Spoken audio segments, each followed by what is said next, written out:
پاکستان مسلم league نواز کی general council کا اجلاس لاہور میں ہوا۔ اجلاس میں پنجاب کے وزیر اعلیٰ شہباز شریف کو بلا مقابلہ پارٹی کی صوبائی شاخ کا صدر منتخب کیا گیا۔ نو منتخب صدر نے حاضرین سے خطاب کرتے ہوئے کہا کہ وہ خود کو اس منصب کا اہل نہیں سمجھتے، تاہم انہوں نے ذمہ داری نبھانے کی کوشش کا عزم کیا۔ میاں نواز شریف اور آپ کے حسن انتخاب کے اوپر میں اللہ تعالیٰ کو گواہ بنا کر کہتا ہوں کہ پورا اترنے کی بھرپور کوشش کروں گا۔ نواز شریف نے خطاب شروع کیا تو کارکنان نے بھرپور جوش و جذبے سے استقبال کیا اور خوب نعرے لگائے۔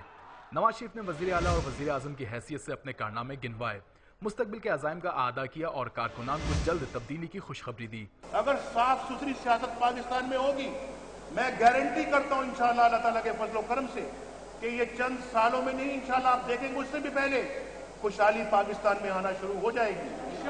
اب انشاءاللہ اب تھوڑا وقت رہ گیا ہے، تبدیلی آنے میں تھوڑا وقت رہ گیا ہے، اس کے بعد دیکھیں انشاءاللہ پاکستان پھر کیسے اٹھتا ہے اوپر۔ اس خطاب کے دوران پرجوش کارکنان بلند آواز سے نعرے بھی لگاتے رہے اور نواز شریف کی درخواست پر کان نہ دھرا، لیکن کارکنان بھی کیا کرتے، ان کے نو منتخب صوبائی صدر نعرے لگانے پر جو اکسا رہے تھے۔